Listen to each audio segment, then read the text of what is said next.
Hello, welcome to the channel Why Stories. Enjoy watching. Thanks for the ride. Keep the change. Eva paid the cab driver and got out of the car. This time she came home early from her business trip. She quickly ran up the stairs and silently opened the door with her key. But what she heard at home made her heart race. You know, I'm sick of her. I can't take it anymore. I just can't. All these tender words and glances, I'm disgusted even by her presence. I swear, I'm disgusted. Can a woman be that stupid? She doesn't even realize that I don't want her as a woman. She's away on a business trip, and I'm really happy. I wish she had never come back. It's bad to think that way, I know, it's terrible, but I want that damn plane to crash somewhere. Eva, who opened the front door at the beginning of this monologue after listening to all that had been said, quietly shut it again. She covered her face with her hands, leaned against the cold concrete wall of the entryway, and trembled, barely able to control her sobs. Her knees trembled, and her face burned with anger, shame, and horror. This was what her family life was really like. This was how her beloved husband treated her. The man she had been happily married to for 4 years, that's how it seemed to her all those years. Who was he talking to? Eva thought in despair. With a mistress? With a friend? Who had he been spending those 3 days with while I was away on a business trip? My God, how disgusting. Why couldn't he tell her how he really felt? If he became cold to her, if he felt disgusted by her, as he told this unknown person he was talking to, why would he lie to her for so long? And actually, how long has this deception been going on? Eva felt like she was going to vomit with horror and disgust. What had she done wrong to be treated this way? Isn't she beautiful? Isn't she clever? Does her husband ever feel ashamed of her when they are together in public places, in company, in a restaurant, with their friends? Why didn't she notice anything? She was sure their relationship was perfect. After all, they got married because they loved each other. No, she wasn't wrong. She couldn't be wrong. He loved her, really loved her. A woman always recognizes true feelings. When did she disappoint him so much? She always takes care of herself, looks great, and dresses according to the latest fashion. And even though her age is approaching 30, she catches the admiring glances of men. He must have a mistress. There's no other way to explain everything she overheard so suddenly and unwittingly. Yet he hid his disgust very well. But why? Why didn't he tell the truth, demand a divorce? Eva nervously wrung her hands, standing in the cold entryway. Suddenly, she realized how stupid she looked. What if her neighbors saw her now, standing with a suitcase near her apartment in tears? God, what a shame. I have to do something. There was no way she could go home after what she'd heard. She just couldn't. But where should she go? To her parents' house? No, absolutely not. Her mother will try to calm her down, ask stupid questions, lecture her, and maybe even scold her. She even shook her head as she imagined it all. Besides, it would be easy for Crispin to find her at her parents' house, and she had absolutely no intention of seeing him anytime soon. Will he even try to find her? It's no big deal. The unloved wife is gone, an unwanted, annoying, disgusting wife. Eva remembered the expressions that Crispin generously shared with his mysterious friend, and she felt sick with self-pity, burning resentment, and anger. No, she would not go to her parents or her friends. Grabbing her suitcase, Eva stepped into the elevator, pushed the button with trembling fingers, the doors closed, and the cabin moved to the first floor. I won't go back. I'll never go back to him. I'll never see him again. Her temples throbbed and tears streamed down her cheeks nonstop. Eva called a cab and quickly jumped into the passenger seat and shocked the driver, answering his question of where to with an angry yell. To hell. No problem, I can take you even there. The driver was humorous and, without asking any more questions, drove off out of the yard. In the evening, Crispin tried to call his wife, but the phone was off, and he got worried, and in the morning he called everyone who might have had any contact with Eva or know about her plans. But there was no result. Out of anxiety and rage, answering questions from the policeman on duty for the 5th time, he started a scandal in the police department. "Mister, please, calm down," the officer said. "It's not our fault, so control your emotions, please. Now we will make a report with your wife's picture and send it to all the police stations. Calm down, it happens very often." And the policeman smirked. "What do you mean?" Crispin frowned. "That my wife ran away from me? Listen, you. Insulting an officer is a crime, so pull yourself together." Another police officer entered the room. He had a higher rank. Breathing heavily, he sat down in the old chair. Crispin was silent. He realized that everything was in vain.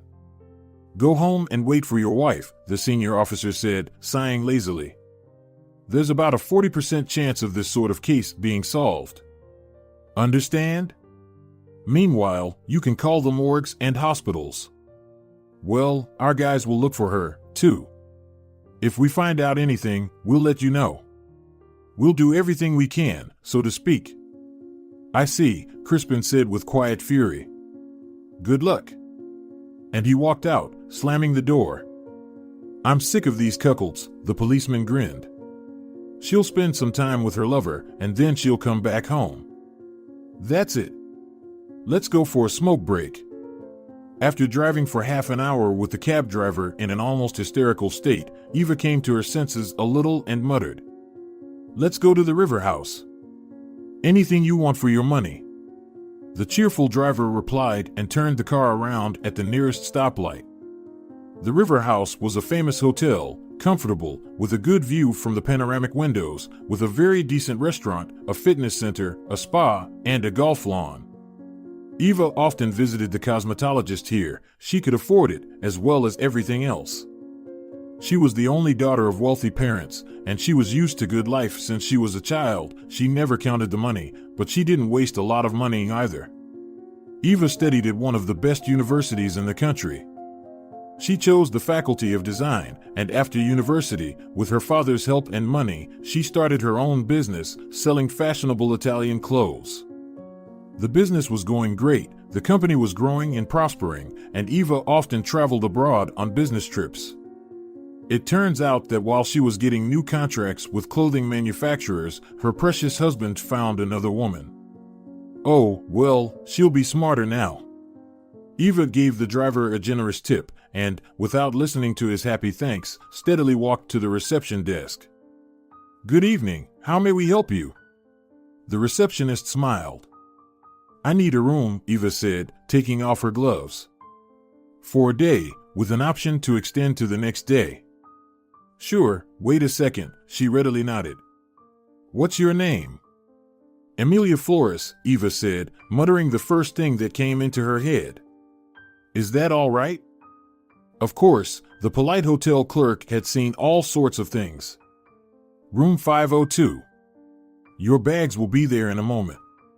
Is there anything else you need?" "No," Eva shook her head. "Later." When Crispin returned home, he spent 2 hours on the phone, calling morgues and hospitals. He also called Gonzalo, an old friend, and explained the situation, asking him to come over so he could at least have someone to drink with because he was really nervous. Gonzalo arrived quickly, and in half an hour he was already sitting at the kitchen table with a bottle of English gin. "Did you two have a fight the night before?" he asked. "No, of course not," Crispin said. "Everything was fine. I waited for her. I left work early and bought champagne. Then Vito called, and we had a conversation. Eva should have been home by then, but she never arrived." "What's your business with Vito?" "I'm just getting annoyed with some woman." Crispin sighed and drank his glass in one fell swoop. "My boss, damn. It is so annoying to have a female boss. She scolds you every time you do something wrong?" Gonzalo grinned. "If only. It's much worse. She flirts with me. Can you imagine? What the hell does she think she's doing?" I have a wife I love. But where is she now? Crispin sighed heavily, and his friend comforted him. They spent almost the whole night talking, and towards dawn they finally collapsed, defeated by sleep. But despite the exhaustion, Crispin could not fall asleep at once. Heavy thoughts haunted him. Where could his wife have gone? The only people he hadn't called were her parents. Maybe he should have called. Maybe something had happened to them. But in that case, she would have called him and told him everything. No, something was wrong. Eva, his beloved Eva, his little girl, would never do that to him. Everything is great, and it couldn't be better. A spacious, beautiful apartment, wealth, perfect relationships, and business is going well. At the same time, Crispin also does not waste time and does not live at the expense of his wife. He does not have his own company, but he is a successful and well-paid manager, head of sales of one of the largest car companies. The only problem is that annoying woman, his boss. He was so sick and tired of her. But he really loved his job, and it would be stupid to quit. He made good money here, and besides, he didn't want to live at Eva's expense, but rather he always wanted to provide for her, to make her life perfect. But that boss. Anyway, he'll solve the problem somehow. He tried to call Eva again, but there was no change. The phone was off. In the morning, Eva went to the gym, then to the swimming pool and ordered breakfast, and after that, she thought about yesterday's events in a more relaxed state. Since Crispin doesn't love her anymore, she wouldn't even try to make up with him. It felt very painful and disgusting inside. It is hard to realize that she, such a flawless woman in every way, may be unwanted. But whatever happened, happened. She's still young, beautiful. She has money, she can handle anything. And love? Well, she'll have to forget that feeling. Good thing she and Crispin have no children. It would be terrible to pretend that everything is fine for the sake of the child. Fortunately, they can just divorce in one day and never see each other again. But she will not let him humiliate her, no way. He won't get any explanations. Let him think she's the one who broke up with him. Cheered up this way, Eva called a friend who lived nearby and asked her to go check if Crispin was home. Actually, he should be at work right now, but he might not be. Finding that the battlefield is empty, Eva arrived at the apartment, packed her bags in half an hour, ruthlessly looked around her former cozy family dwelling, and left. She left her key on the table and simply slammed the door shut. It's no big deal if he gets robbed, so be it. Eva did not leave a note for her husband, and she already considered him her ex. Then she took her car from the parking lot near the building, which she wisely avoided driving yesterday. Yesterday she was in a terrible condition, and she just couldn't drive. Otherwise, she would have done something bad. She drove to her office and informed the surprised staff that she was moving to another city. Here she appointed an executive director instead of herself. She took the cash, the seal, and the company records out of the safe and went to her parents to inform them about the change in her marital status. She had no idea where she wanted to go. But she certainly decided that no one would know about it until the time comes. Mom, Dad, hi. Are you home? It was quiet in the empty hallway of her parents' mansion, not even her mother's little dog barking, as she usually did when the door opened or the doorbell rang. Eva headed to the backyard and found them both, her mother busy with the flower beds, and her father relaxing at the table with a cocktail in his hand. Oh, sweetheart. He put his drink away and got up to hug her. You look wonderful. Darling, look who came to see us. Mother was already hurriedly taking off the gardening gloves stained with soil. Eva, honey. Did you arrive yesterday, right? Yes, Mammy. Eva kissed her mother on the cheek. How are you doing here? Well, as usual. Everything is fine. How about you, sweetheart? Everything is fine at work, Eva smiled. Here, I got you a present. Check out the color. She dug in her bag and handed her mother an elegant box, tied with satin ribbon. Her mother unwrapped it and pulled out a pair of liquor gloves of a marvelous lilac color. My goodness, it's so beautiful. The mother gasped. These Italians know how to do that.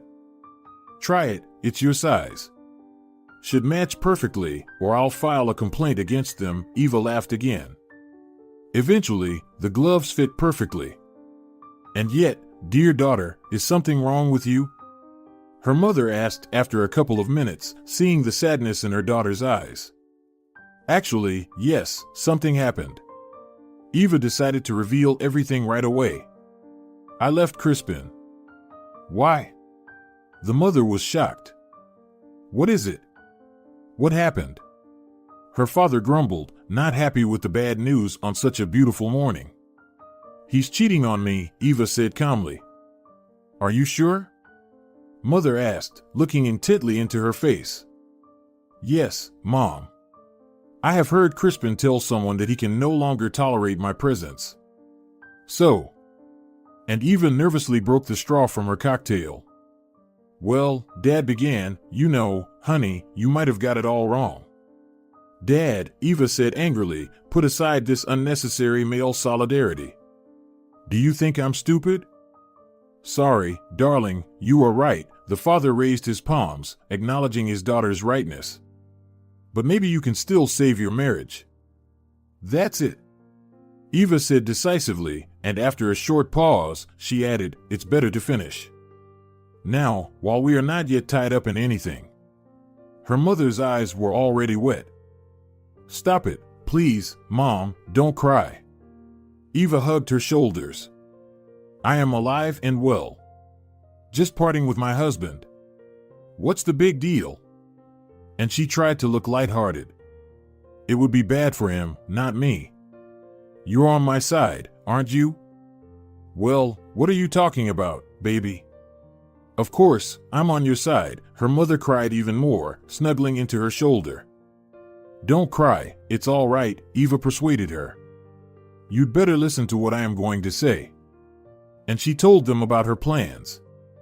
Then she and her mother went for a walk in the garden, and Eva had to listen to all of her mother's valuable advice that any mother feels it necessary to give to her daughter. After that, Eva took a little nap on the chaise longue, had lunch with her parents to make them finally calm down, and left. And please, she told them, saying goodbye, don't tell him anything about the reason why I left. Let him think it was me who had left him. I don't want to look like a victim. That bastard will regret what he did. Her father turned red with anger. He won't dare come here. Dad, please don't do anything, his daughter stopped him. There's no need for that now. Just don't tell him anything about my plans. It's none of his business now. I'll send my lawyer to him. Prenuptial agreement was the right decision, her father said to his wife when Eva left the house. Do you remember that you were against it? And I always said, love comes and goes, and property should be protected in the first place. Do you see where it is now, their eternal love? Yes, the wife agreed sorrowfully, you were right, Ignacio. Exactly. Her father muttered with satisfaction. When Crispin returned from work, he saw that all of his wife's belongings had disappeared, and her keys were lying on the table. Seriously? He yelled to nobody knows who, throwing dishes one by one on the floor. So that's what you decided to do to me, huh? She could have at least left a note. She acted as if I am not human, and I have no feelings. So, everything we had between us didn't mean anything to her. I always knew, that I meant nothing to her. The only things that matter to this family are their cars, garages, and money. Crispin poured himself a glass of whiskey and collapsed heavily on the leather sofa. How could she throw it all away like that? In an instant, without explanation? What had he done to her? They hadn't even had a single serious fight. And why would they fight? He had never even looked at any other women. Next to his beloved Eva, any woman was like a gray mouse. Ah, Eva. What have you done? He couldn't stand it and decided to call her parents. Anything was better than uncertainty. They must be the ones who convinced her. Crispin remembered his father-in-law's constant scorn, his mother-in-law's comments, and sidelong glances. After all, what was he to them? Just a boy, greedy for other people's wealth. But he had never needed their money. He earned good money himself. He may not have a fortune and a garage full of fancy cars like her daddy, but give him time. Hello, Ignacio Gonzalez, good evening. Tell me, is Eva at your place right now? No? I see. Can you tell me where she might be? Oh, really? Well, she didn't bother to tell me where she was going either. Yes. Yesterday I almost went crazy. I called all the morgues and spent half the night in the police. Crispin started shouting into the phone, but then her mother picked up the phone. With a trembling voice, she told him that Eva had left and said she would never come back. She didn't even tell us anything. And sobbed, "What happened, Crispin?" "I don't know, Ana Gonzalez. I really don't know." "I thought you could tell me something," Crispin almost cried, touched by her frank sadness. She had never called him that before. Eva's parents could not understand what was happening in the soul of Crispin's dear wife. Meanwhile, Eva was sitting in a cafe with her closest friend, smiling faintly. Her friend talked nonstop about all sorts of nonsense, as usual. So, I show her my nail, and she says, "Sorry, but all the manicurists are busy until the end of the day." Can you believe it? I'm a regular customer, my nail fell off, and she says, "They are busy." And she didn't even offer to wait, bitch. I wish I had your problems, Eva thought to herself and said out loud. "Gloria, honey, just don't go to that beauty salon anymore. I'll give you the number of my manicurist. She's busy until the new year, but I'm leaving, moving to another city, so you'll come instead of me from now on." "Really? Thank you, darling." Gloria didn't even realize right away what Eva had told her. "And what about you? Where are you going? Are you going on another business trip? On vacation? Or maybe on another cruise?" She closed her eyes dreamily, and Eva barely caught a second to say a word. "Gloria, I'm leaving for good." "Oh, really? Where are you going?" Gloria blinked her eyes. "Are you moving abroad?" "No. I'm divorcing Crispin." "Oh, my gosh." She gasped. "Why, what happened?" She pricked up her ears, getting ready to hear the juicy details. "Our relationship is at a dead end," Eva said, smiling coldly. "So, goodbye." "Goodbye." Shocked Gloria stared at her. "Well, at least text me when you get settled." "I will," Eva assured her. My God, why is everyone so narrow-minded? She thought, taking a bite out of a puff pastry. Absolutely no one to talk to. In fact, I have no friends, everyone's just jealous. Sighing heavily, Eva got up and said goodbye to Gloria, citing her busyness. But, at least now the whole city will know I'm leaving, she thought as she drove back in the car to the hotel. It was hot in the capital, too hot. It was impossible to go to the beach during the day. Eva woke up early, though she didn't like getting up too early. She spent half an hour jogging along the promenade, then went for a swim before the sun got too hot, and returned to the hotel for breakfast and to hide from the heat in the lobby bar. By evening she would go into the city, wandering through the stores, looking at goods and souvenirs.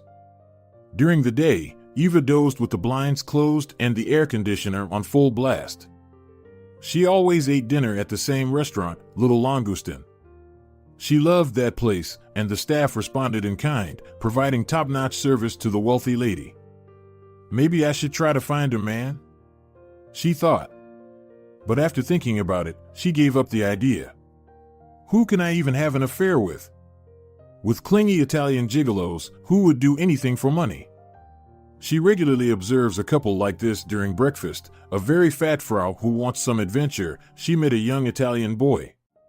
He smiles at her and fulfills all her wishes.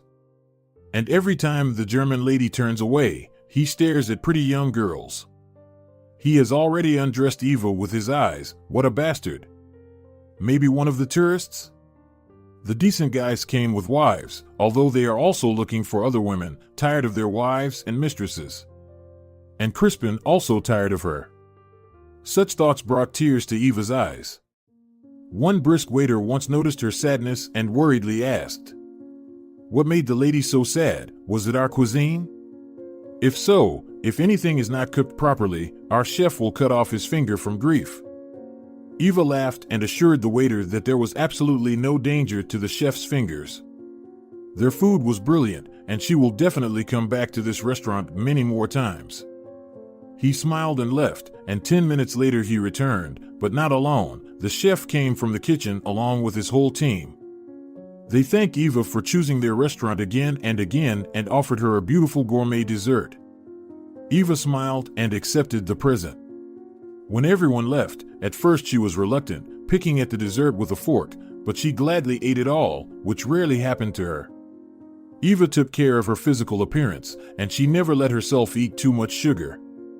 After paying the bill and leaving a significant tip, to the delight of the waiter, she did not forget about the chef. She personally went into the kitchen and handed him the money. And then, in the heat of the kitchen, she felt a slight nausea. Probably too much sugar. I shouldn't have eaten the whole dessert, Eva thought. Going back out on the terrace, Eva drank a glass of water. She felt better. It's time to give up eating desserts, Eva decided, and to her surprise, she realized that she would love to have another such dessert right now. And she ran out of the restaurant completely overwhelmed by the vagaries of her body. This had never happened to her before. She walked along the promenade, looked at the street acrobats, gave them some coins, and slowly wandered back to the hotel. But before she even entered her room, the same thing happened again. This time she felt even more nauseous. A worried Eva stared into the fogged-up mirror above the sink, breathing heavily and thinking that she would hardly visit little Langustin again. In the morning, when she came for breakfast, she was not even close to the counter with all the sweets she normally didn't eat, but she could smell the sweet smell of them. She felt nauseous again. She left the restaurant and went straight to the doctor. The result was shocking. Eva was pregnant. That evening, in deep thoughtfulness, she went to stroll along the empty, twilight beach. The weather had finally changed, and gray clouds were approaching from the mountains, threatening to flood the city with rain by midnight. This evening picture of the gray, gloomy sky was similar to the picture that emerged in Eva's soul. So, we've finally made it, she thought, sitting motionless, like a marble statue, on the warm sand. Right now she didn't care if her clothes got dirty, or if the wind will ruin her beautiful neat hairstyle. She and Crispin had been trying for a long time to have a baby, but it didn't work. They even considered seeing a doctor, but that's how it turned out. Now she will have a baby, but not a husband. Why can't fate be kind enough to give a person everything they need to be happy? Why is it necessary to be deprived of something? Or is it done on purpose, so that we realize the value of everything we have and enjoy it? But is there anything good about a child growing up without a father? Contradictory feelings overcame Eva that night on the distant coast, which looked like a real paradise. There were no worries, no problems, and no burdens. And on the other hand, wasn't she happy that she was finally going to have a baby? A little, vulnerable, tender little baby, to whom Eva will give all that she has and all her love. Isn't that enough to be happy? After all, the main thing for the baby is a mother's love. A mother's gentle touch, a mother's protection. I'll give birth to this baby, and then we'll see, Eva decided and calmed down. For now, there was no need to inform anyone about it, including Crispin. After all, it's her body and the tiny little human, no bigger than a pea. It's just her own secret for now. When she returns, she will tell her mother and no one else yet. But the next day Eva changed her mind. What's the big deal? Pregnant women tend to change their minds. It's the hormones and other things. She won't go home, and she won't even tell her mother yet. She's going to the city of her dreams. Why didn't she think of that in the first place? That's where she wants to live. She loves that huge, unbelievably beautiful city so much. She decided to settle down there, away from Crispin and sad memories. And she will think about whether to tell him about the baby. 3 days later, she wandered along the other promenades along the river. As always, her favorite city made her feel good, and she was in a peaceful, relaxed mood. After a lazy weekend full of peace and slow walks along the quiet, beautiful streets, she went to a real estate office and made a request for a good apartment, certainly with a bay view. She decided to rent it for now. The realtors were very happy to see a wealthy client. They immediately got to work, offering Eva a cup of coffee. "Do you have orange syrup?" Eva asked demandingly. "Unfortunately, no," the girl said sadly, "but we have oranges and orange juice." "Sounds great," Eva said. Actually, she really wanted both coffee and oranges and juice and everything else as much as possible. Her eating habits had changed and her appetite was brutal. Eva began to eat the orange but suddenly felt a sharp pain in her upper jaw. Oh no! When the kids come, the teeth go. She immediately remembered her mother's old saying. After leaving the realtor's office, Eva went straight to the dental clinic. She was nervous and trembling. Eva had been afraid of dentists since childhood. But you can't postpone things like an acute toothache. At the reception desk, a girl smiling with perfect white teeth asked her to wait. "You're here without an appointment, so you have to wait until one of the doctors is finished with the patient." "Yes, sure." "Yes, we understand." "Don't worry, we'll do our best." 15 minutes later, this happy event finally happened and a doctor was waiting for her in office 117. Eva took a deep breath, feeling nauseous again, and walked down the hallway. The first second she opened the door, she thought she'd gotten the wrong room number and ended up in the cinema room. She saw the following picture: her favorite Hollywood actor, shining with a wide white-toothed smile and gorgeous soft brown eyes, was telling something to a little curly-haired girl, showing her an enlarged model of a tooth and an equally huge toothbrush. "And now let's see how Tina has learned her lesson," he announced in a deep, velvet voice, and handed the shiny tool to the girl. Eva dropped into a chair by the door. "Wait, please," the nurse said quietly to her. "A couple of minutes and we'll invite you in." Eva obediently got up from the chair, and at that moment the doctor turned to the door and met her gaze. "It's okay, we're done now. Will Tina brush her teeth properly from now on?" He turned to the girl again. "Yes, doctor," Tina nodded seriously. Her mother, sitting in the chair on the other side of the door, was glowing with pride. And Eva suddenly imagined herself taking her child to the doctor's office soon, just like that. Tears immediately came to her eyes. "Then we'll give you a diploma for the tooth fairy," the doctor said and nodded to the nurse. She immediately pulled out a colorful piece of paper from a drawer and quickly wrote the little patient's name there. Mother and daughter left the office full of joy. "Well, now it's your turn," the doctor invited Eva. Eva felt shivery, nauseous, and still had tears in her eyes. She was afraid of dentists, and her pregnancy only made the fear worse. "What's the matter with you?"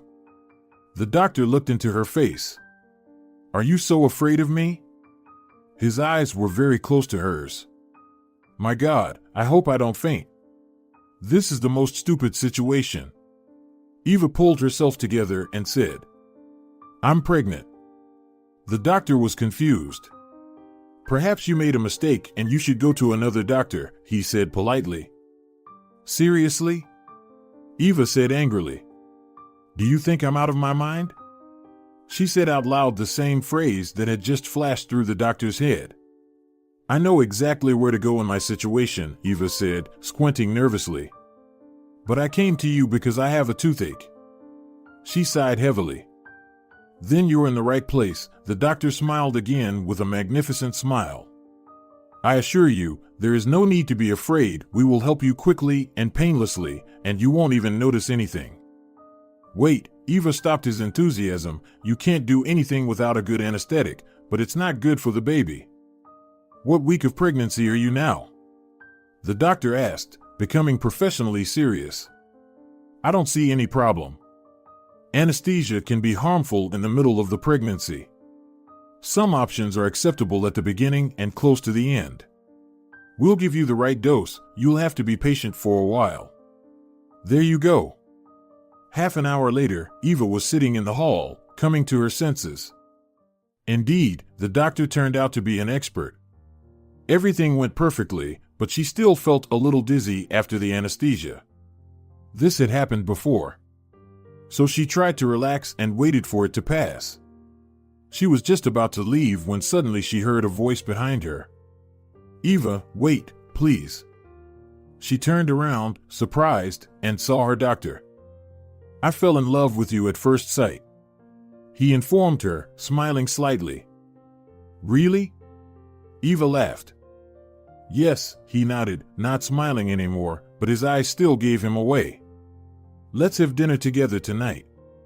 I know a great restaurant downtown with fantastic cuisine. I'm sure you haven't been there yet." "I bet I've been there before," Eva agreed. Since she'd been to this beautiful city so often, she'd visited almost all the best places. "But I can't go. I can't eat or drink for 2 hours after the procedure," she sighed. "We'll take a walk and wait," the man said excitedly. "We can go for a boat ride." "Sounds exciting," Eva said, "but no. I need to stick to my eating and sleeping schedule. Have you forgotten that I am preparing to become a mother?" "How could I forget?" the doctor responded. "And what would you say if I suggested that we prepare together?" "What do you mean?" Eva was impressed by the insistence. Actually, she was pleased by his attention, but her personality and steady habits prevented her from accepting the stranger's proposal. "As you wish," the doctor said cheerfully. "We can walk, we can swim together. Sunbathe too, but not too much. It's not good for you to be in the sun for a long time. We can go to mothers-to-be classes together. By the way, I can recommend a great specialist. So, what do you think?" the doctor asked the surprised Eva. "Will it work? Did it ever occur to your mind that I might be married?" Eva asked him innocently and sarcastically. "Of course, it did," the doctor said. "But if I were your husband, I wouldn't let you go anywhere alone, because you are carrying a baby under your heart. I would tie you to me with a rope and follow you everywhere." "With a rope?"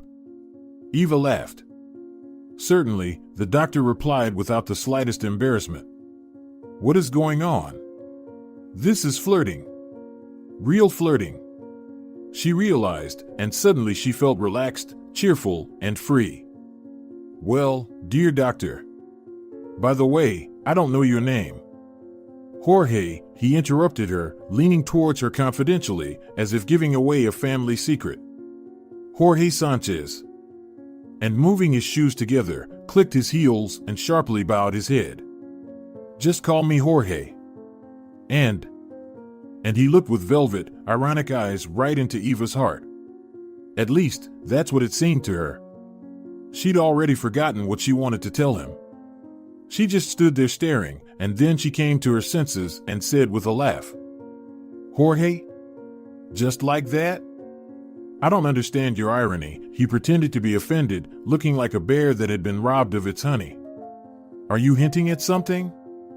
Eva, barely able to stand on her feet with laughter, was about to give up. They drove all over the canals, riding in a beautiful carriage pulled by a sad white horse that Jorge, who knew the neighborhood like the back of his hand, had found in some back alley. They got soaked in a quick summer rain and dried in a warm bar with the incomparable name of Tavern Pluck Your Eye, where Jorge offered her a hot mulled wine, claiming that in the process of heating all the alcohol evaporated, leaving only the usefulness.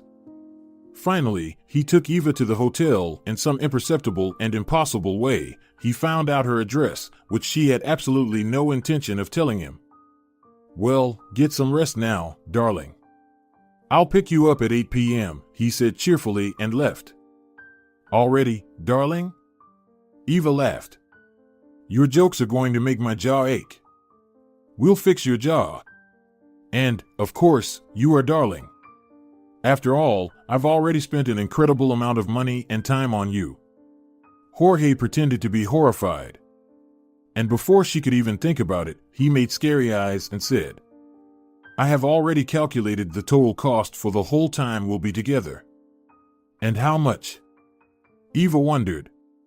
"Time or money?" Jorge smiled. Both. Forever and infinity. We'll be with you forever, and I'll endlessly spend the money for you, Jorge grinned sourly. But, he exclaimed at once, avoiding Eva's sarcastic comment. But I will do it with great pleasure. At the same time, but in another city, the city abandoned by Eva, Crispin became depressed. He didn't show up for work for 3 days. Locked himself in his apartment, drank strong drinks, and did not want to see anyone. Where is Crispin? Natalia Alvarez, a slender, attractive head of the sales office, asked. Perhaps she could even be called beautiful if it were not for the eternally strict expression on her concentrated face. Crispin's wife broke up with him, Leisha, who was always the first to hear about all the news, reported. He's depressed and drinks all the time. Really? Natalia, who had just returned from vacation, raised her eyebrows. I'll have to apply disciplinary punishment when he gets back to work. Did you hear? Leisha said in the office. If any of us had been drinking for 3 days, we would have been fired immediately, all of us. And for him only a disciplinary punishment, this bitch is in love. Natalia was really in love with Crispin, and she realized it. She didn't just want to have fun, to have a little fling, but she was really suffering. Natalia was proud of the fact that she was completely self-made, without rich relatives, without the right connections. Without money or influential lovers, she reached her current high-ranking position. It was not that easy to be the head of the central sales office of a big car dealer at the age of 30. When she, a newly appointed manager, was recruiting her first team and saw Crispin at the interview, a tall, slim guy, with a beautiful noble face and big blue eyes, it was like an electric shock. It happens that women like a certain type of man, it's like he was imprinted somewhere in the subcortex. And at the right moment, a switch is turned on, and you realize that this is your man. Natalia wished she could get rid of this obsession, especially when she found out her lover was married. But she couldn't. At first, Crispin didn't understand what was going on. In general, men don't tend to analyze women's quirks, especially when that woman is their boss. But, as time went on, he began to understand something. And when at the last New Year's Eve party she openly flirted with him, promising to make him her first deputy, anyone would have understood. So when the bell rang in his empty and broken apartment, Crispin opened the door and saw his boss in love on the threshold. He was not surprised. "What can I do for you?" he muttered, swaying a little. "You look awful," she said, instead of saying hello, brazenly slipped through the door and sat down on the couch, looking around at the spectacle of the debacle and the 3-day drunkenness. "Well," Natalia said in an iron tone. "Now you're going to take a shower, wash all this shit off you, throw out all the leftover alcohol, and call the staff to clean up. Then you're going to take some aspirin and go to bed, and when you've had a good night's sleep, you're going to get to work. Let's say no later than noon tomorrow. Maybe then I'll think about keeping your position. Do you understand?" "Yes," Crispin answered, smiling stupidly and blinking. "I think so. See you at the office, Crispin." She said goodbye and left the apartment, very pleased with herself. The next day Crispin was in the office. After all, being dependent on anything is a scary thing. An apartment or a house, an expensive car, all bought with a loan, which must be paid regularly. Otherwise, you will lose both the money and your property. Debt enslavement for life, running in circles with a noose around your neck. As if reading his gloomy thoughts, Natalia, in whose office he had already been sitting for 15 minutes, waiting for the verdict, mockingly said, "Well, Crispin, did you have time to think about all the terrible consequences of your misdeed?" Almost, he looked up at her. "Except for one thing." "What?" The boss was interested. "I want to quit my job." She raised her eyebrows in shock. "Are you serious?" He was stubbornly silent. Natalia also remained silent for a while and then softened her tone. "Crispin, I understand you are upset by your family drama." And seeing that he jerked, as if by electric shock, continued quickly, before he had time to interrupt. "Yes, secrets cannot stay secrets for a long time, unfortunately. but I can help you to avoid having to write an explanation, endure a reprimand, and so on. What should I do? Crispin asked tiredly. Just take me out to dinner, Natalia smiled triumphantly. He looked at her long and seemingly contemptuously. However, she withstood his gaze and didn't even blush. All right, Crispin finally nodded. Tonight? Friday, Natalia said. You were absent for a good reason. You went to the head office for a conference, right? Yes, Crispin nodded, frowning. Well, then, see you on Friday. And do not forget to bring a full report, Natalia said in front of her assistant Irma, who came into the office and brought coffee. The fancy restaurant where they had a meeting was full on that Friday night. Crispin remembered with longing how he came here with Eva. By a wicked irony of fate, Natalia had booked that particular, their favorite table behind the curtain in the alcove of the low window.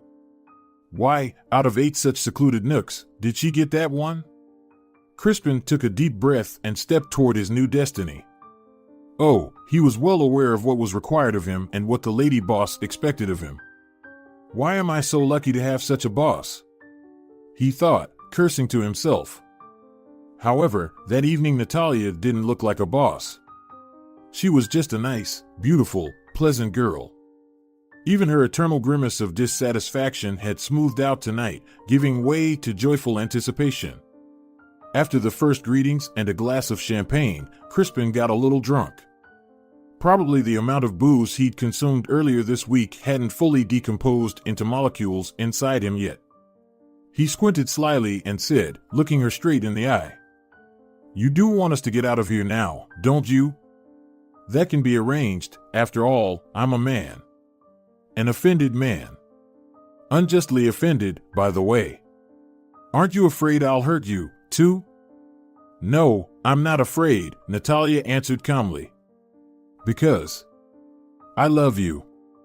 Crispin was taken aback by this. He expected anything but a declaration of love, and immediately sobered up enough to refuse further drinking.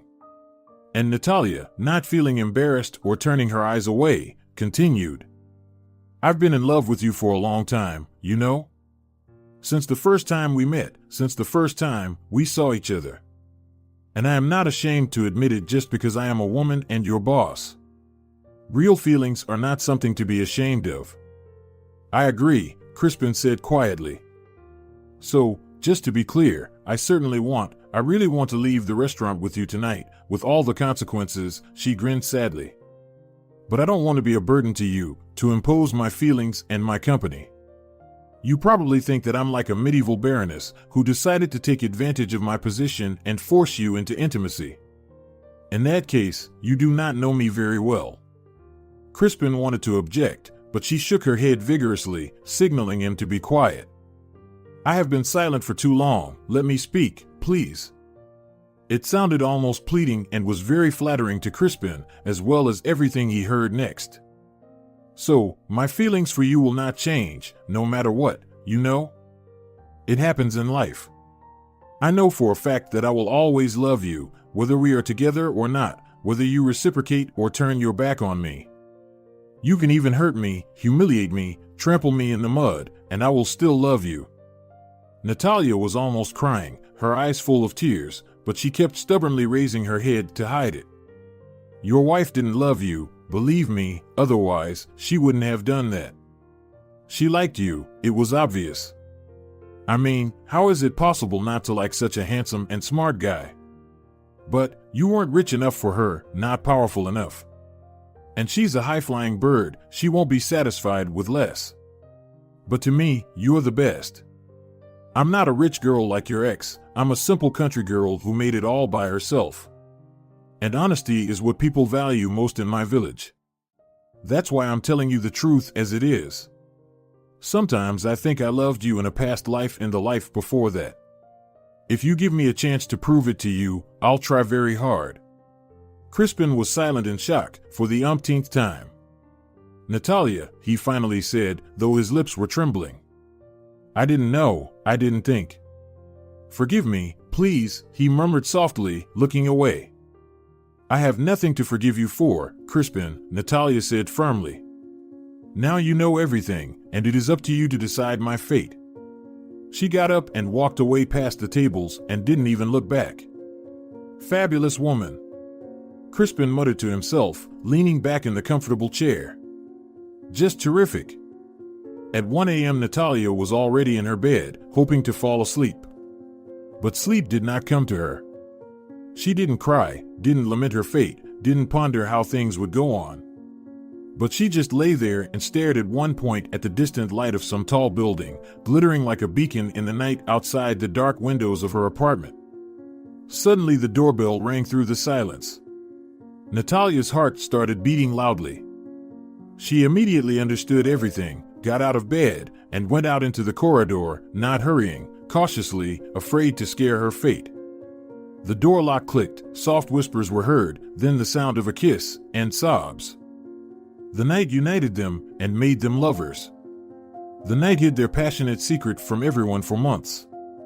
At work, they behaved as usual and no one suspected anything unusual. Almost no one but Leisha. "Have you girls noticed how our witch's eyes light up?" she asked the staff. "I'm sure she has a lover." Crispin and Natalia were incredibly happy. Crispin had not even expected how much this woman would match him. During these few months, he had almost stopped thinking about Eva, absorbed by his new passion. Only occasionally, in his rare moments of lazy relaxation, did the image of his wife visit him. His heart clenched with the pain he had endured, stabbing somewhere in his throat, and soon she reminded him of the years they had spent together. Not in person, no. She sent a lawyer. Crispin signed the papers without looking. He knew it would happen sooner or later. As a result, the apartment, which he bought with a mortgage, was left to him, all alone, too. Eva's tumultuous romance was rapidly developing. Oh, and this new romance was good. With the velvet eyes of a Hollywood actor, her new suitor almost eclipsed the memories of her unfaithful spouse. He gave her back her joy of life, and her thirst for adventure kindled a fire and lit new hopes.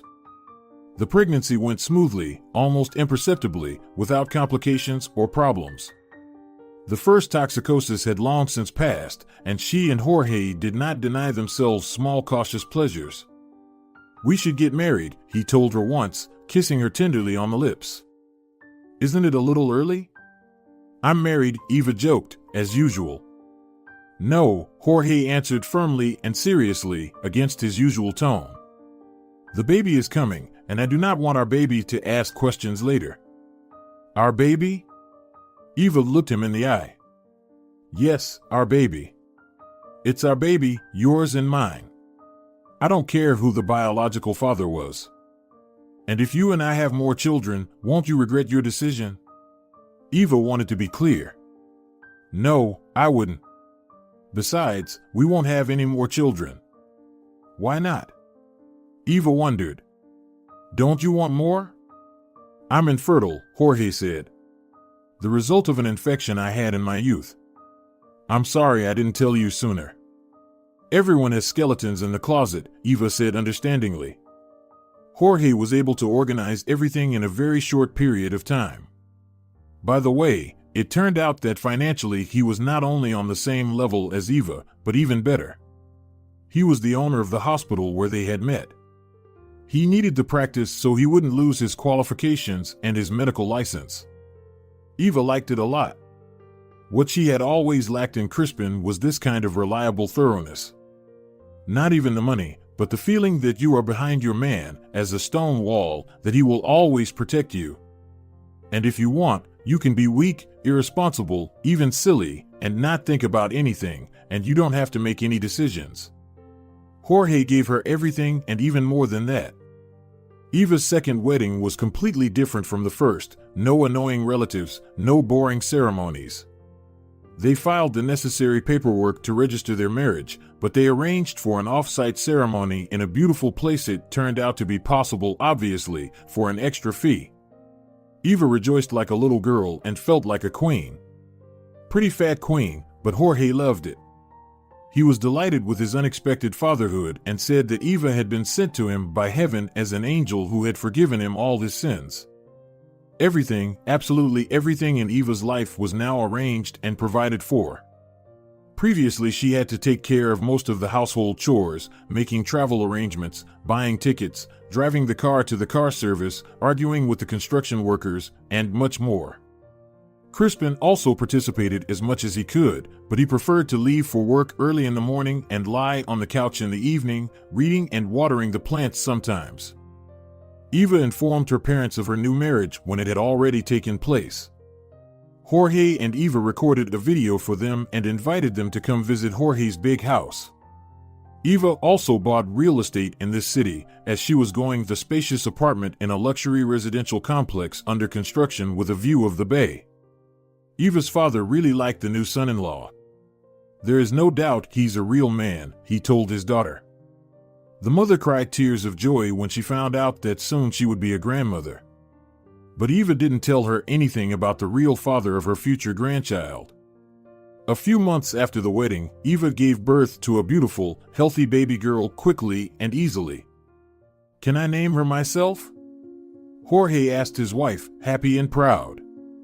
"Well, you can try." Eva laughed. "What if I like it? I would like to name her after my mother. It's a rare and very beautiful name."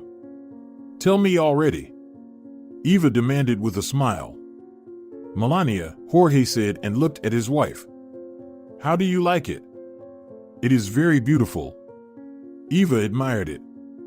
That year, Natalia and Crispin also registered their relationship and finally publicly disclosed it, although it had long been a secret for the whole team. Another year later, they had a baby, also a girl.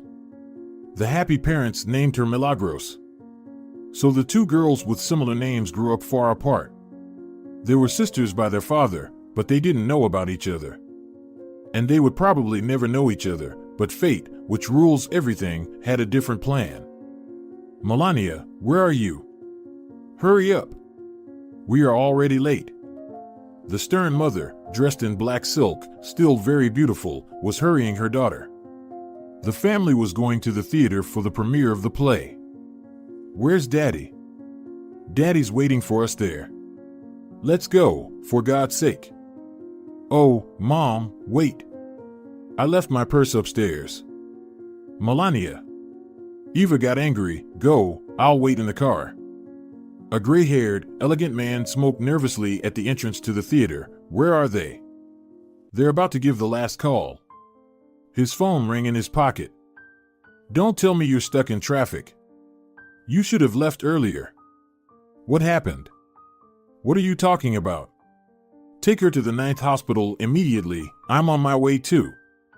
Mora Torres, the lead oncologist, looked at the frightened parents. "At this point, it is too early to make any prognosis. We have to wait for the results of the biopsy. However, there is a certain tendency in the leukocytic form." "Has she complained recently of fatigue or headaches? Any history of dizziness? Fainting?" "No," Eva cried, nervously squeezing her husband's hand. "Yes, she was tired sometimes, but that's normal, isn't it? The final year of school, the final exams besides, she draws all the time, day and night. Perhaps complicated anemia?" Jorge looked hopefully at the doctor. "You know that I can't draw any conclusions yet. To make a diagnosis you have to." I know. Jorge waved his hands. "Sorry, it's parent syndrome, of course, you're right. Let's hope for the best," the doctor said, and try to comfort the girl. "It's the best and the right thing you can do now." And they hoped. They hoped all the days while they waited for the results of the examination. They took turns sitting by their daughter's bedside, joking, reading aloud to her, and bringing her oranges and Swiss chocolate. And huge armfuls of flowers. That was Daddy's effort. "My princess," he told her, "you will get well. Listen to Daddy. Daddy is a doctor. Daddy knows." His daughter finished laughing and hugged him. "Of course, Daddy, don't worry." Melania grew up a very creative person and was not deprived of anything, neither parental love nor material possessions, and the attention of her peers. From the age of 6, she attended the art school, and after school, she was going to enroll in the faculty she had chosen. Fortunately, there was no shortage of such educational institutions in her native city. She was a talented painter. All the qualities of Melania's nature were obvious at once. No one had ever seen a more obedient, affectionate, and gentle child. She never argued, never resented, or complained.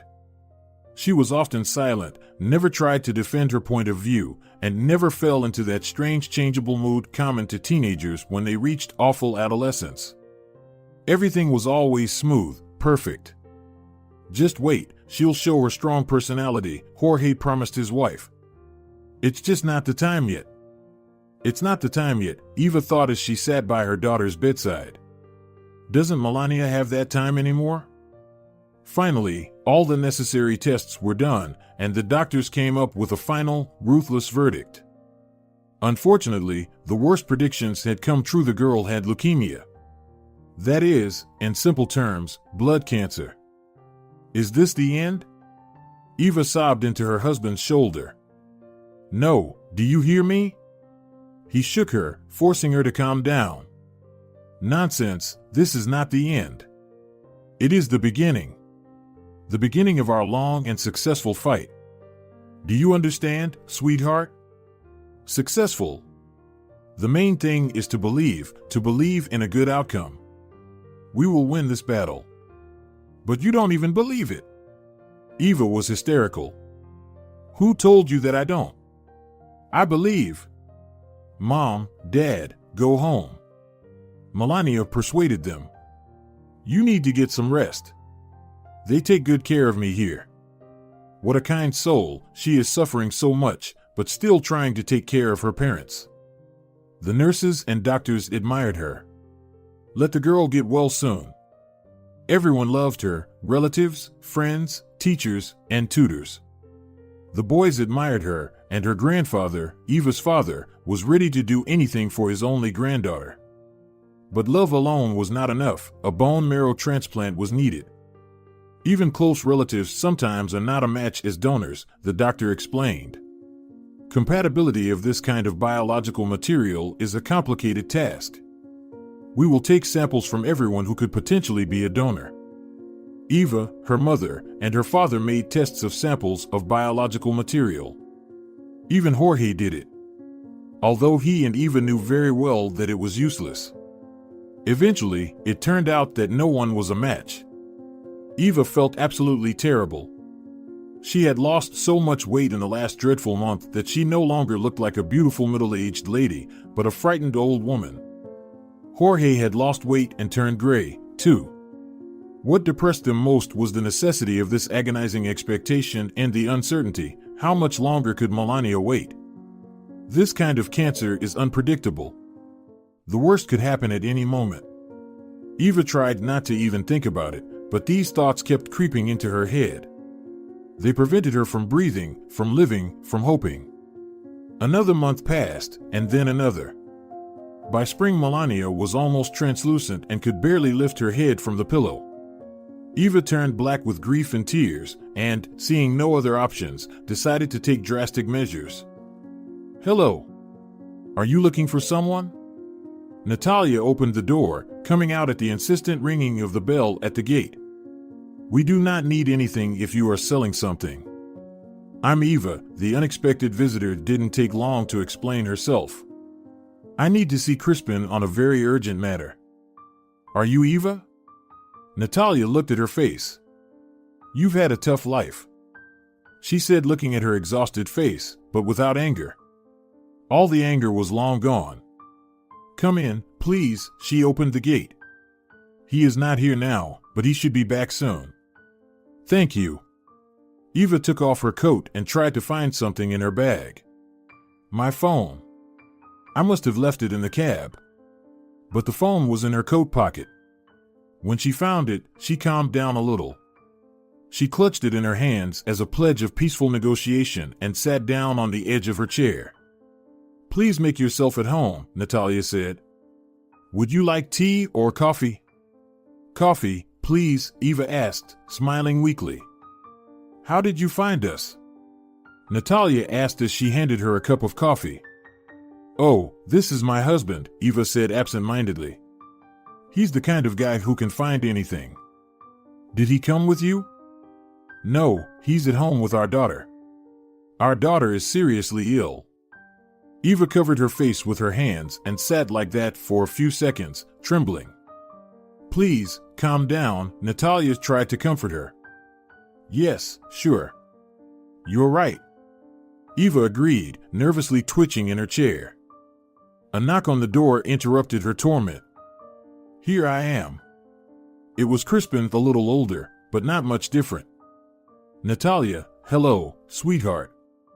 I'm sorry, I didn't know you had a guest," he just noticed Eva. "Yes, we have a guest," Natalia agreed. "Only a guest is waiting for you." "Hello, Crispin," Eva got up to greet him. "It is good to see you." "Eva." He stood as if struck by a thunderbolt and even seemed to stagger a little. "What are you doing here?" "Crispin, forgive me, please," she spoke quickly, not letting him say a word. She was very afraid that he would kick her out without even listening. "I'm sorry, I was too upset at the time for any kind of explanation, but none of that matters anymore." At these words, Natalia, who was standing very close by, nodded her head in agreement. But not Crispin. He literally exploded. "It doesn't matter? Doesn't matter? So that's what you call it? Escaping without any explanation from your family for no reason, it doesn't matter?" Natalia looked at him in horror and her lips trembled, and Eva only lowered her head slightly, waiting for the first flash of anger to subside. "Yes, it doesn't matter," she said firmly. "We all have different lives now, different families. But I came to tell you. "What?" Crispin shouted angrily and ironically. "What is so important you're finally going to tell me?" "That you have a daughter," Eva answered. "And she has cancer." Crispin collapsed on the couch, gulping air like a fish. Eva continued to stand silently, looking slightly to the side and at the floor. Natalia, white as chalk, also stood a little away, with her arms crossed over her chest. A few seconds passed like that, maybe more.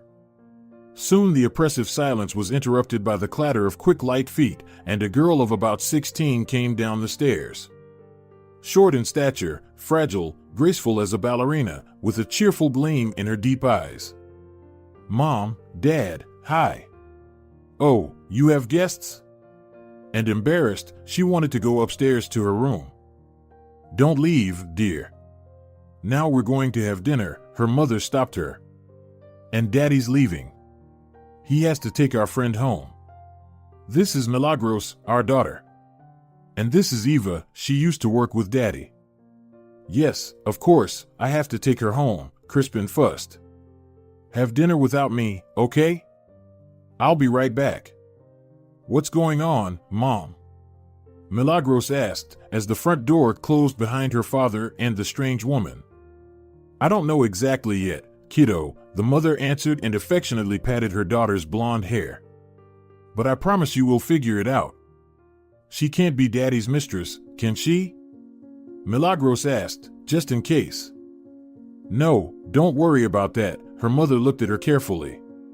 "This woman has a very sick daughter, about your age. So she came to ask Daddy for money?" "I see," the girl reasoned in her own way. "If only money's," Natalia thought and sighed. "By the way, Mom, we're going to the capital soon," she told her mother with a full mouth. "Olga said there will be an international championship. Isn't it cool? I am sure you will get one of the prizes." "Well, no." The daughter became indignant. "We only need first place." Crispin and Eva stood by the gate in an awkward silence. Eventually, Eva could not stand it. "Did you hear what I said?" "Yes," Crispin nodded. "But I didn't understand. So you not only left me but also lied to me?" "As far as I remember, it was you who lied to me," and old resentment was suddenly reawakened in Eva. "But, again," she said, realizing the reality, "we have much worse circumstances now. Our daughter is terminally ill, and nothing else matters." Let's take a cab and go somewhere to talk, Crispin suggested. It seems like we have a lot to figure out. What is our daughter's name? He asked, finding himself in front of Eva at a table in a small suburban cafe. Melania. Eva smiled weakly. I'll show you. She handed him a smartphone. Look. She looks a lot like my mother. Crispin exclaimed. The eyes, the hair, the silhouette. She's your daughter, Eva agreed sadly, and she has a lot of your blood in her. That's what I wanted to talk about. She needs your help with a bone marrow transplant. Our biological material didn't fit. I'll pack, Crispin said, getting up. What time is the next flight? At 8 in the morning, I looked at the schedule. Thank you, Crispin. For what? She's my daughter. And you're right, nothing else matters. So, meet me at the check-in counter at 7 o'clock. See you tomorrow. But sitting next to each other in the plane seats, Crispin could not stand it and asked, Why did you leave then, Eva? Why? I came home, approached the door, and I heard you talking loudly in the hallway, telling someone how annoyed you are with me and how you want my plane to crash, Eva answered him with a sad smile. What? He looked at her in shock. What nonsense? How could I? Then he remembered something and looked at her dazedly. No. What, Crispin? It wasn't about you. Really? She said indifferently. Yes.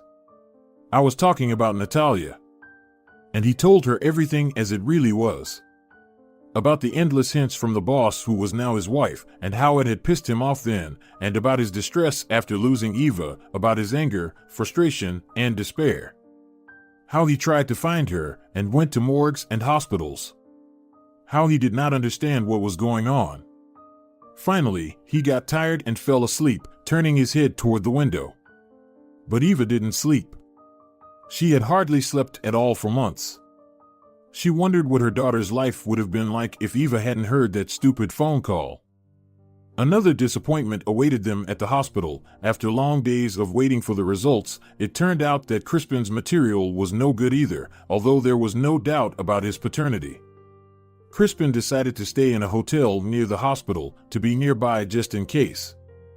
He visited Melania every day, bringing books, fruit, and other stuff, even though Melania was literally melting before his eyes and hardly ate anything. Eva, he said one day when she came out of the room. I realize that she doesn't need all this excitement right now. But he shuddered, and his voice sounded husky. If Melania. Then we will tell her, Crispin, Eva promised him, closing her eyes tiredly. We will if we have time. Sorry, there's one more thing. Yes.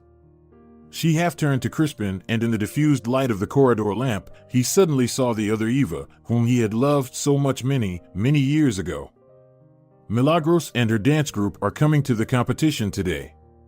They're having an international tournament, and I'm going to spend some time with her. Sure, no problem, Eva nodded. You don't need my permission. Just so you know. Just in case. Their hotel is on the other side of the city. Melania was lying in such a white space that it was impossible to see where the walls ended and where the ceiling began. Even the windows were almost invisible. Did they put white paint over it? She thought with anger. But then she realized, oh, right, I'm sick. I'm sure my eyesight is failing. How much longer would I have to lie like this? Wouldn't it be better to end it now? I'm so tired. And she covered her eyes to give them some rest and not to stare anymore into this shiny, disgustingly clean, sterile whiteness. And when she opened her eyes again, right in front of her, she saw the same creature that she had painted many times. Yes, it was definitely an angel. He was sitting with his head resting on his hands, looking at her with huge blue eyes. Hello, the ghostly creature said and smiled. Hello, Melania whispered back with cracked lips and added, I'm thirsty. Wait a second, the creature fussed and pulled out a glass of water from the whiteness. But how will you drink? It asked sadly, noticing the tube sticking out of Melania's nostrils and the corner of her mouth. A sponge, Melania said faintly. What a silly angel, she thought. After all, it lives in a hospital. The angel obeyed and, wetting the sponge, brought it to Melania's lips. Here, drink this. Just be careful. Better? Melania nodded weakly. She wished she could sleep now, close her eyes again, and fall into the bottomless blackness it absorbed her, called out to her. What is your name? The silly angel kept her awake. Melania, the girl whispered, barely audible. Oh, that's nice. And my name is Milagros. Very similar names, right? Instead of answering, Melania just closed and opened her eyes again. Milagros, what are you doing here? Her father came into the room, clearly upset about something. Come, you shouldn't be here. They went down the hall. How on earth did you get here from another ward? They sent me to X-ray, the daughter fought back. They told me to go through B wing, through the airy tunnel to room 25. That's a different building. It's not an X-ray room, it's where they treat the critically ill patients. And why are you here? Why would you be in this sick girl's room? Milagros asked suspiciously. And then she saw Eva coming out of the elevator. Hello, I recognized you. You came to our house, you asked Daddy to help you. Eva looked at Milagros and Crispin in confusion, but she didn't say anything. She just shrugged her shoulders. Come on, let's take you to the X-ray, and Crispin took his daughter to the elevator. You have to tell me everything, Milagros insisted. I sense that something is not right here. Who is this girl? And why are you here? And why do you know this hospital so well? Mama said you were here on a long business trip. That's right, Crispin said, anxiously thinking about what he could say. His youngest daughter, as it turned out now, had badly sprained her leg at last night's performance. And there was even a suspicion that the bone was broken. So she was hospitalized at the same hospital where Melania was. He asked Eva himself, so he wouldn't have to drive across the whole city. And Milagros with an injured leg somehow managed to get lost in the hospital and accidentally wandered into the room of her sister, who she didn't even know. This girl had been giving her parents a hard time since she was a little girl, always getting into trouble. They had experienced everything with her. Her temper was certainly not her father's. She inherited the burning, tough and uncompromising nature of her mother, Natalia. Now she will not leave me alone, Crispin complained to Eva. All she keeps saying is, Melania this and Melania that.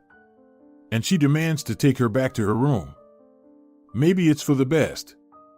At least they'll get to know each other. Eva answered weakly and indifferently, completely exhausted. In the evening, Crispin found his youngest daughter in Melania's room again. Strangely enough, both girls were laughing. Milagros was always ready to have some fun. But Melania could barely breathe, she almost lost her concentration, and yet, she was laughing too, quietly, barely audible, but visibly. She says her parents call her Melania, Milagros told her father when she saw him in the room. And I'm Milagros. Our names are very similar. And the girl laughed again. Darling, Melania is tired, she needs peace. Let's go. And Crispin wanted to take the youngest daughter away again. No, suddenly it sounded from the bed. No, she wants me to stay, Milagros shrieked. And I will stay. Crispin stepped back and watched in silence as his daughters, the healthy and the dying, talked to each other. Tears came to his eyes. In the evening, Milagros told him, also with tears. I heard what the nurses were saying. Melania has cancer, she is dying. Is there a way to help her, Daddy? She needs a bone marrow transplant. It's a complicated and dangerous procedure. Besides, not every bone marrow material will match. They're going to take a living person's entire brain? Milagros was shocked. No. Just a little, as much as you can fit into a syringe. A few thousand cells, it is quite insignificant. But if it adapts to the patient's body, there is a chance of recovery. Can I give her mine? Milagros suddenly asked. Yours? Crispin was surprised at the thought. I don't know. I will ask the doctors. Milagros promised. I really want Melania to get better. In the office of the head doctor, physicians and relatives had a lively conversation. The bone marrow of a sibling could certainly fit. Moreover, it's the same young growing body. No, Natalia resisted. She's just a child herself. You can't take her biological material without my consent. So we asked for your consent, Melania's parents replied humbly. Please understand us, she is our daughter. We would be happy to give our biological material, but it doesn't match. How did the girls even get to know each other? Natalia persisted. Don't get me wrong, but I am also a mother and I also care about my daughter's health. Well, the procedure is a little painful, the oncologist said. But I can assure you it is absolutely safe. If the material fits, how much will you need to take? We need about 3 procedures. About 30 milliliters each time, the doctor replied. She wants it herself, Natalia, Crispin said quietly. And I don't think we have the right to stop her. 2 years have passed. A solo exhibition by the promising young artist Melania Sanchez was opening in one of the capital's art galleries. The public crowded in front of the central painting of the exhibition, a beautiful angel with snow-white, translucent wings, huge blue eyes, and a handful of light in her folded palms sits by the hospital bed, where a dying patient is lying. She stretches her palms to the lips of the hopelessly ill girl, and it seems that in front of the audience, the liquid light flows into the open mouth of the lying girl. The artist herself with a short haircut is standing a little away, and a young girl in a white linen sundress with long blonde hair is standing next to her. Tell me, what are your impressions of the exhibition? A newspaper reporter with a microphone walked up to a tall man with the same blue eyes as the youngest of the girls. My impressions? The man thought for a moment. You know, he finally said. All of this was only possible thanks to one person. He approached a girl with long blonde hair and said to her, Milagros, look at us, please. The girl turned around, looking at everyone with laughing eyes, and the reporter managed to take a picture of her. Later, this picture of the 2 completely different girls in front of a large painting of them at a different time and place will win a prestigious international competition. And the title will be simple, Sisters. If you're enjoying it as well, leave a like and subscribe.